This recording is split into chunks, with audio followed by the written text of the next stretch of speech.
안녕하세요. 사사이 사람 사는 이야기 오늘의 사연입니다. 안녕하세요. 저는 45세 김정희라고 합니다. 살다 보면 정말 어처구니 없는 일을 경험하게 되는 경우도 있죠. 오늘은 황당한 제 전 시댁에 대해서 얘기해 보려고 합니다. 저는 특별할 것 없이 평범한 젊은 시절을 보내다가 27살 무렵 이모의 소개로 만난 남자와 결혼을 했습니다. 이모는 가까이 살기도 했고 엄마와도 친해서 평소에도 자주 우리 집에 놀러 왔거든요. 요즘 만나는 사람 없는 거 다 안다며 괜찮은 남자가 있으니까 한번 만나보라고 호들갑이었습니다. 부녀회장 오래 한 아줌마가 있는데 동네 평판이 엄청 좋다며 그 아줌마 아들이라고 하면서요. 좋은 회사 다니고 생긴 것도 반반하고 예의도 바르다고 입에 침이 마르도록 칭찬을 하더군요.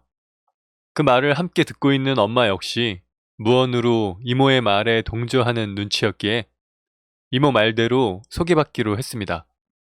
그렇게 별 기대 없이 그 사람을 만났는데 정말 괜찮은 사람이었어요. 대화도 잘 통하고 매너도 몸에 배어 있고 같이 있으니 참 즐거웠습니다. 이제야 저도 제대로 된 연애를 하는구나 싶었죠. 남자는 처음부터 저하고 결혼 전제로 만나고 싶어 했어요. 저 역시 그랬고요. 이후 연인이 된 우리는 정말 잘 맞았습니다.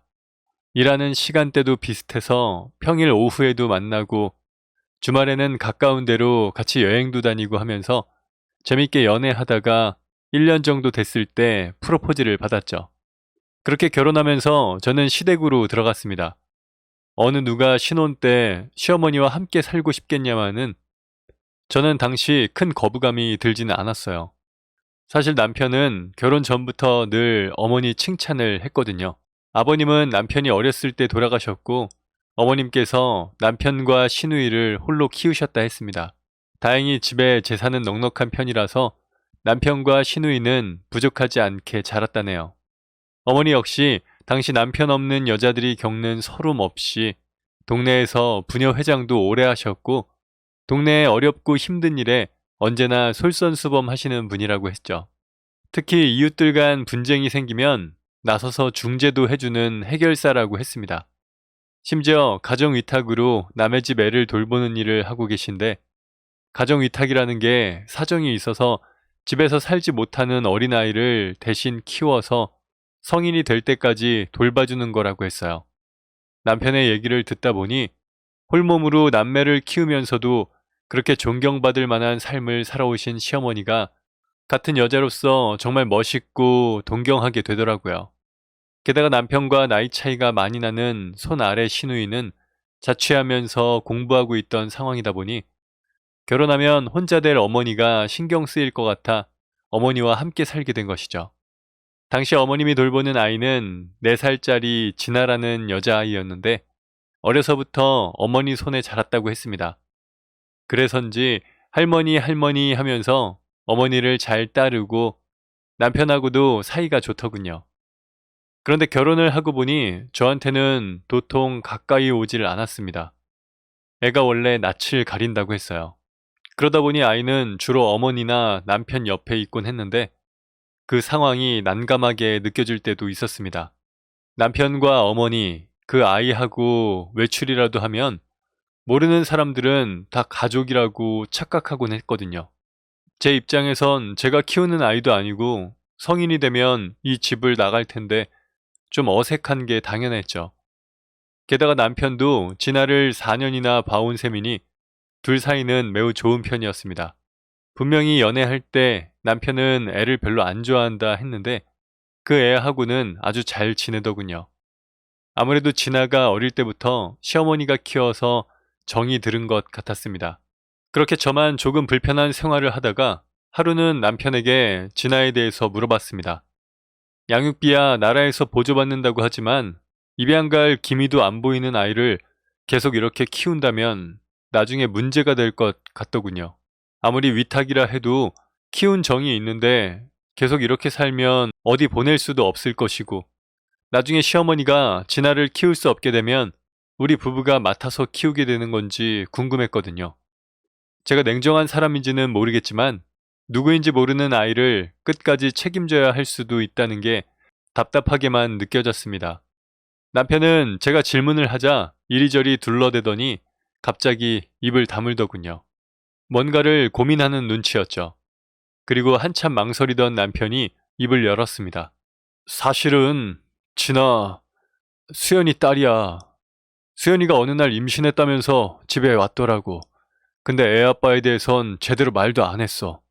이미 헤어졌는데 임신했다는 사실을 안 모양이야. 애가 마음이 착해서 지우진 못하고 그냥 혼자라도 키우겠다고 어찌나 고집을 부리는지 정말 난리도 아니었어. 저는 진아가 신우이의 친딸이라는 남편의 충격 고백에 경악을 금치 못했습니다. 그리고 이내 분노가 올라왔죠. 그런 중요한 사실을 결혼하기 전에도 결혼한 다음에도 저한테 말을 안 했다니 제대로 뒤통수를 얻어맞은 기분이었습니다. 그런데 지금까지 나한테 비밀로 한 거야? 아니 아가씨 딸이면 언젠가 밝혀질 텐데 그런 큰일을 비밀로 하면 어떡해? 어쩐지 진아 어머니도 닮고 신우이도 닮은 게 느낌이 영 쎄했어.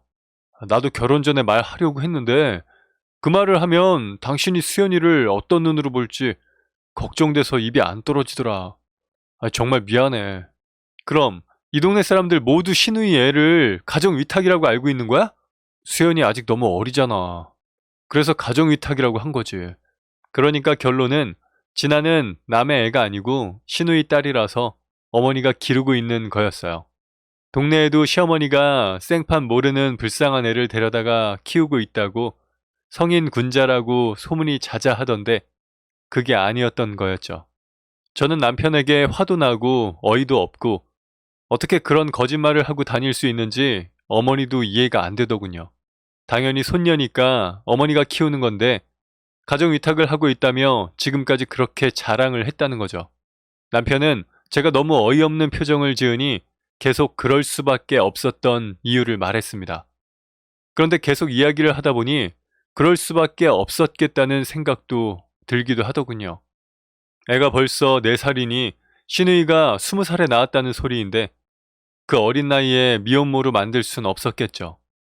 애 아빠도 신우를 버리고 갔는데 진아를 키우려면 어머니가 대신 키워줄 수밖에 없었겠구나 싶어서 딱하기도 하고 복잡했습니다.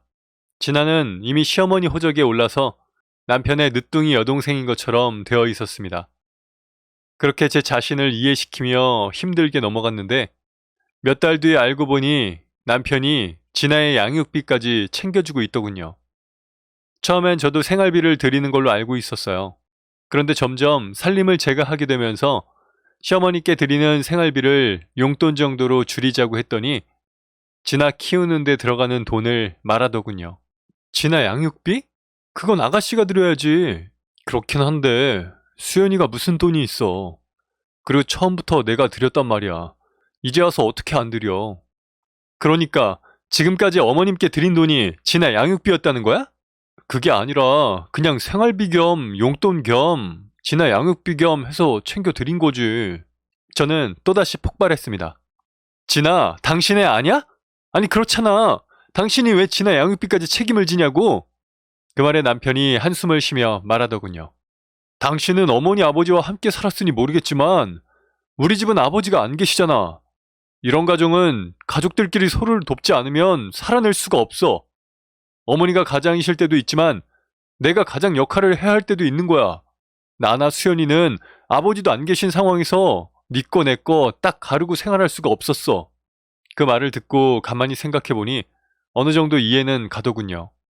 시어머니 혼자 애 키우느라 많이 힘드셨을 테고 서로를 위하지 않으면 남편이 자란 가정이 제대로 유지되기는 힘들었겠죠. 그래서 그냥 넘어가기로 했습니다. 다른 것도 아니고 가족들끼리 서로를 지키느라 그래온 건데 제가 더 뭐라고 할 수 있겠어요. 한편으로는 남편과 철없는 시누이가 야속하기도 많이 야속하긴 하더군요.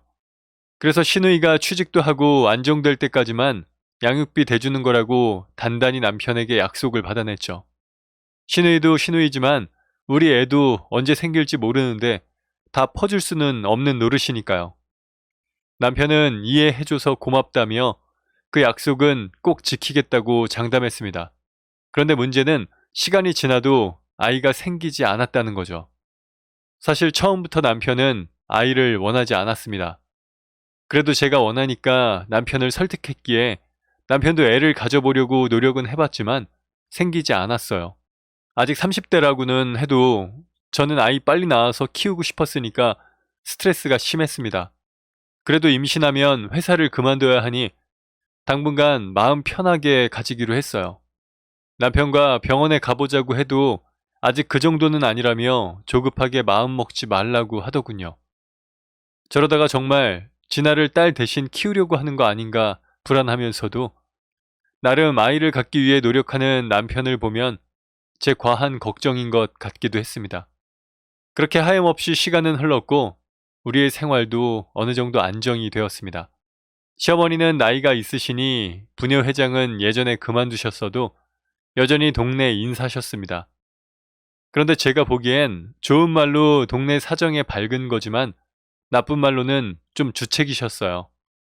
살아있는 CCTV처럼 온 동네를 다 관여하고 다니셨거든요. 시어머니가 그렇다 보니까 며느리인 저도 혹여 동네 사람 눈에 나쁘게 들까봐 조심해야 했죠. 게다가 어머니는 언제 어디를 가든 늘 진아를 데리고 다니셨는데 언젠가부터 제 앞에서 아픈 신용을 하더니 이제 나이가 들어 힘들다 하시면서 진아를 저에게 맡기고 외출하는 빈도가 잦아지셨습니다. 지금까지 애 보느라 고생하신 건 알겠지만 저도 일하는 사람이고 집에 오면 쉬고 싶은데 곧 학교도 입학할 시누이 애까지 돌보라니 정말 힘들었어요.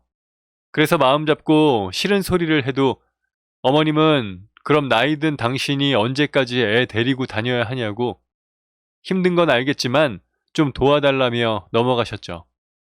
그런데 애는 여전히 절 따르지 않는 거예요. 애 밥해서 먹이고 주말에 남편하고 데리고 놀러도 가고 하면서 갖은 노력을 다 했는데도 할머니랑 남편만 따르고 저는 찬밥 신세였습니다. 원래 애들이 그 나이에 그렇게 미운 짓을 많이 한다는데 그 미운 짓이 다 저한테만 집중되는 거였죠. 왜 그러는지 애가 저한테 미운 짓을 자꾸 하니까 정이 가다가도 떨어지고 저도 사람인지라 많이 속상하더군요. 사실 시어머니가 저한테 잘 대해주시는 것 같으면서도 가끔 엄청 무시하시는데 그걸 애가 보고 따라하는 건가 싶기도 했고요. 어쩌면 혼자 시누이를 원망하는 제 마음을 그 어린애가 알아서 절 싫어하는 건가 하는 죄책감까지 들었습니다. 그런데 정작 친엄마인 시누이는 애가 살아있는지 죽어있는지 들여다볼 생각도 안 하고 이제는 저희 부부가 아이의 부모 같더군요. 이렇게 되니 분가를 해야 하나 싶지만 어머니를 끔찍이도 아끼는 남편이 동의할 리가 없었고 진아 때문에 분가를 하고 싶다는 말을 차마 할 수가 없어 마음만 뒤숭숭했습니다. 그 와중에 남편은 빈말처럼 그냥 진아 입양해서 우리가 키울까? 하는 소리를 하곤 했죠. 애엄마가 버젓이 있고 제가 제 애를 갖고 싶어 한다는 걸 알면서도 말이죠. 그런 소리 하지 말라고 정색을 하기도 했지만 남편은 그 후로도 은근슬쩍 몇 번 더 진아 이야기를 했습니다. 진아가 남편한테는 애교 부리고 귀엽게 구니까 저한테 어떻게 하는지 모르는 모양이었어요. 저도 진아랑 잘 지내고 싶은데 속상하다고 하면 어린애가 숙모 앞에서 부끄러워 그러는 거라며 넘어가곤 했죠. 그런데 어느 날 갑자기 신우가 결혼할 사람이 있다면서 데려왔습니다. 만난 지 좀 됐다면서 빨리 결혼해서 같이 돈 모으기로 했다고 하는 거예요. 신우 예비 남편은 서글서글하니 인상이 좋아 보였는데 신우가 과연 진아 얘기를 했을까 궁금해졌죠. 다른 남자의 아이를 어릴 때 낳아서 엄마에게 떠맡기고 오빠에게 양육비 받아가면서 키웠다는 사실을 알고 결혼하려는 건지 걱정이 됐습니다. 게다가 신우가 결혼을 한다면 이제 정말로 진아를 데려가야 하는데 결혼 전에 미리 이 부분을 확실히 말해야 하니까요. 한편으론 신우이가 계속 진아를 시어머니한테 맡기는 것은 아니겠지? 하는 걱정이 들기도 했죠. 저 혼자 복잡한 마음이 들었지만 다들 그저 즐거울 뿐이었습니다. 그런데 그때 예비 서방님이 진아를 보더니 진아가 아주 예쁘네요, 형님. 형님하고 아주 판박이입니다. 제가 그럼 고모부가 되는 건가요? 하는 겁니다. 그 말을 듣고 저는 얼굴이 확 굳어버렸습니다. 그 말인 즉슨 신우이가 남편 될 사람에게 아무 말도 안 한 거니까요. 그럼 이제라도 말을 해야 하는데 남편은 그냥 하하 웃으면서 우리 진아 좋겠네 하기만 하고 부연 설명이 없더군요. 마치 진아가 우리 부부의 자식이라도 되는 듯이 자연스럽게 넘어가려고 하는 걸 본 저는 할 말을 잃었습니다. 물론 남편이 진아를 많이 챙겼고 저 역시 애한테 미안하기도 했지만 이런 식은 아니지 않나요?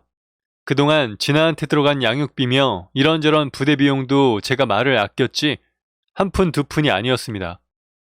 저는 어이가 없어 신우이를 쏘아봤는데 신우이도 그냥 웃고만 있고 아무 말이 없고 어머니도 마찬가지였어요. 밥 먹는 게 다 얹히는 느낌이었습니다. 이대로라면 정말 신우이는 자기 애를 완전히 어머니와 저희 부부에게 떠맡기고 자기 결혼만 챙기겠구나 생각하니까 너무 화가 나더군요. 앞으로 애 양육비며 키우는 문제에 대해 당장이라도 따지고 싶었지만 아무것도 모르는 신우 예비 남편 앞에서 뭐라 할 수는 없어서 그 사람이 돌아갈 때까지 주먹을 쥐고 꾹 참았습니다. 그리고 예비 서방님이 돌아간 후 신우이한테 버럭 소리를 질렀죠. 아가씨, 진아에 대해서 강민 씨한테 아무 말도 안 했어요? 말하기 힘든 건 이해하지만 그래도 자기 애인데 버릴 순 없는 거잖아요. 아가씨가 오빠보다 8살이 어리다고는 하지만 이제 27살이면 어린애도 아닌데 오빠가 양육비 다 대주고 엄마가 애 봐주고 이걸 언제까지 할 생각이에요? 진아가 불쌍하지도 않아요? 강민 씨한테도 예의가 정말 아니죠. 지금까지 딸을 떠맡겼으면 결혼할 때라도 데려다 키워야지. 그냥 이대로 떠넘길 생각이었어요? 사람이 어떻게 그래요? 그런데 사과를 할 줄 알았던 신우이가 적반하장으로 화를 내는 거예요. 아무것도 모르면서 말 함부로 하지 말라고 대드는데 남편은 옆에서 신우를 말리면서 하지 말라고 저한테는 자기랑 둘이 얘기하자고 하면서 어머니 계시는데 이러지 말고 진정하라고 하더군요. 내가 지금 진정하게 생겼어? 어머니 앞에서 버릇없이 굴어서 죄송해요. 그런데 언제까지 아가씨 애를 키워줘요? 아가씨가 책임질 일이잖아요. 아가씨, 진아 안 데려가면 강민 씨한테 제가 사실대로 다 말할 거예요? 그랬더니 신우이가 말리는 남편의 손을 확 뿌리치면서 말했습니다. 언니, 진아, 오빠 딸이에요. 갑자기 찬물을 뒤집어 쓴 듯 열이 확 식는 기분이었습니다. 그 말에 어머니도 남편도 꿀먹은 벙어리가 돼서 아무 말도 못하고 섰더군요. 저는 순간 사고로 회로가 정지된 듯 천천히 신우를 봤습니다. 신우는 제 오빠에게 불같이 화를 내더군요. 내가 새언니한테 말하라고 했잖아. 왜 말을 안 해서 내 꼴을 우습게 만들어? 엄마도 그래. 내가 지금까지 참았으면 진작 사실을 밝혔어야 했을 것 아니야. 언니, 진아 처음부터 오빠가 사고쳐서 데려온 오빠 딸이고요. 결혼할 때 사실대로 말하면 언니가 오빠랑 결혼 안 할 것 같으니까 내 딸이라고 거짓말한 거예요. 정말이지 다시 생각해도 기가 막히는 폭탄 선언이었습니다. 남편이 결혼 전부터 사고를 쳐 아이가 생겼고 애 엄마가 출산 후 남편에게 보낸 거죠. 그 상황에 애를 어디에 보낼 수도 없고 그냥 키우자니 남 부끄러우니까 시어머니가 가정 위탁을 한다고 거짓말을 하기 시작했고 저와 결혼 후 걸릴 것 같으니까 신우이 딸이라고 또 거짓말을 한 거죠. 다시 생각해보면 처음부터 의심 가는 거 투성이었는데 가족을 위해 어쩔 수 없었다는 그 가머니설에 넘어간 제가 정말 어리석었던 거죠. 게다가 이 정신 나간 짓에 동조한 신우이도 어이가 없었습니다. 그런데 신우이가 하는 말이 처음부터 남편과 시어머니가 남의 애라고 하는 것보다 신우이 자식이라고 하는 게 제가 아이를 입양해서 키우기에 좋을 거라며 구슬렸다고 하더군요. 물론 신우이도 입막음을 대가로 적지 않은 돈을 챙겼고요. 결국 시댁 모두가 모조리 짜고 저 하나를 속인 거였습니다. 혹여라도 우리 아이가 안 생겨 제가 진아를 입양하면 본인은 진아에게 정식으로 진아 아빠가 될 수 있으니 계획을 짠 모양인데 제가 입양도 거부하고 진아도 저와 친해지지 않으니까 어지간히도 속 썩었겠죠. 그 와중에 시누이는 결혼한다고 남자를 데려왔으니 저한테 진실을 밝혀야 하는데 차마 말은 못하고 어영부영 넘어가려다가 일이 이렇게 된 겁니다. 자초지종을 듣고 나니 다리에 힘이 풀리더군요. 신우는 흥분해서 계속 소리 지르고 있고 시어머니는 고개 숙인 죄인이고 남편도 제 눈을 마주치지 못하고 있었습니다. 제가 끝까지 속아서 평생 아무것도 모르고 살았으면 어떻게 됐을지 소름이 돋았죠. 그동안 착한 척하며 저를 이용한 어머니와 남편을 생각하니 한 공간에 있는 것조차 치가 떨리더군요. 저는 그 길로 짐을 싸 친정으로 가버렸고 속전속결로 이혼 절차를 밟았습니다. 그 거지 같은 집구석에서 한시라도 빨리 빠져나오고 싶었어요. 그리고 친정으로 가자마자 부모님과 이모에게 이 사실을 모두 말해버렸습니다. 어른들 모두 거의 뒷목 잡고 쓰러지실 뻔했죠. 이모는 바로 동네방네 다 소문을 퍼뜨렸고요. 동네에서 전 부녀회장이 가엾은 아이 위탁해서 기른다고 평판이 좋던 시어머니는 완전히 망신살이 뻗쳤습니다. 가정위탁이라고 기르던 애가 알고 보니 아들의 결혼 전 숨겨둔 딸이라니 동네에서 얼굴 들고 다니긴 틀린 거죠. 동네 돌아다니기 좋아하던 시어머니는 집에 꽁꽁 숨어서 나갈 엄두도 못 낸다고 하고 어찌된 영문인지는 모르겠으나 신우 역시 그 남자와 결혼을 못하게 되었다고 하더군요. 남편 역시 상황은 비슷한 것 같았습니다. 앞으로 결혼은 꽤나 힘들 거라더군요.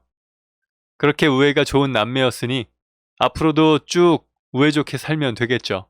솔직히 제 마음 같아서는 혼인 취소 소송이라도 걸고 싶었지만 아무리 사기 결혼이었어도 결혼을 안 했던 건 아니니 그냥 포기했습니다. 그나마 젊은 나이에 모든 진실을 알고 아이 없이 이혼할 수 있었으니 얼마나 천운이냐고 주변에서 격려도 해줬고 이모도 그런 사람인 줄 알았으면 절대 소개 안 해줬을 텐데 다 자기 잘못이라며 사과했죠. 저도 그냥 모든 것을 편하게 생각하기로 했습니다. 사실 그게 속인 사람들 잘못이지 저나 이모 잘못은 아니잖아요. 그 후로는 정말 열심히 살았습니다. 일도 열심히 하고 운동도 열심히 하고 공부도 하면서 힘든 지난날 다 잊으려고 노력했죠. 그러다 보니까 새로운 인연이 또 오네요. 처음엔 그러지 않으려고 해도 자꾸 사람에 대한 의심이 들고 모든 것에 예민해졌지만 이혼 6년 뒤 만난 지금의 남편은 그런 제 마음을 이해해 주었기에 재혼할 수 있었습니다. 그리고 결혼하자마자 기적과 같은 소중한 생명이 찾아와서 이제 눈에 넣어도 아프지 않을 제 아이를 키우면서 하루하루 더할 수 없이 행복하게 살고 있네요. 이 아이가 벌써 7살이에요. 그렇게 지난 일에 대해선 다 잊고 행복하게 지내고 있었는데 얼마 전에 이모에게 연락이 왔더군요. 전 남편의 딸인 그 애가 전 시어머니 딸로 등재되어 있는 문제 때문에 난리가 났다고 했어요. 올해 70대 중반인 전 시어머니는 벌을 받았는지 아파서 오늘 내일 한다고 하는데 어느 정도 있는 그 재산 때문에 자식들이 난리라고 했습니다. 원래는 아들과 딸 남매인데 손녀가 시어머니 딸로 들어가 있으니 손녀에게도 유산 상속이 될 수밖에 없는 거죠. 그러면 엄연히 반반씩 가져가야 할 재산을 오빠와 조카가 상당수 가져가게 되니 당연히 전 신우가 길길이 날뛰고 있고 전 남편과 그 딸은 손해날 것이 없으니 배째라는 식으로 나와 집안 싸움이 되면서 아주 복잡해진 모양이었습니다. 그런데 어이가 없는 건 전 신우가 저한테 무슨 증인을 서달라고 한다면서 제 연락처를 묻고 다닌다 하네요. 이모는 주변 사람들 단돌이 시키기는 했지만 혹시라도 전 신우이가 연락을 할 수도 있으니 알고 있으라고 하더군요. 그러거나 말거나 온 가족이 합세해서 저를 속이고 기망한 그 상상 못할 집안에 연루되고 싶지 않으니 연락은 아예 무시할 생각입니다. 사기꾼 집안이 동네방네 개망신을 당한 후 가족끼리 지저분한 유산 싸움을 하고 있다는 이야기를 들으니 헛웃음이 나옵니다. 결국 서로를 감싸줘야만 한다며 그렇게나 끈끈하다던 남매 간의 우애는 결국 알량한 돈 몇 푼에 무너질 수밖에 없는 거였네요. 부대끼며 사는 세상, 서로 속이지 말고 진실하게 살아야 한다는 생각이 다시금 드는 요즘이네요. 제 긴 이야기를 들어주신 여러분 모두 별일 없이 행복하게만 지내시길 바랍니다. 감사합니다. 네, 오늘 사연은 여기까지입니다. 사람 사는 이야기, 채널 구독과 좋아요, 알람 설정 부탁드립니다. 감사합니다.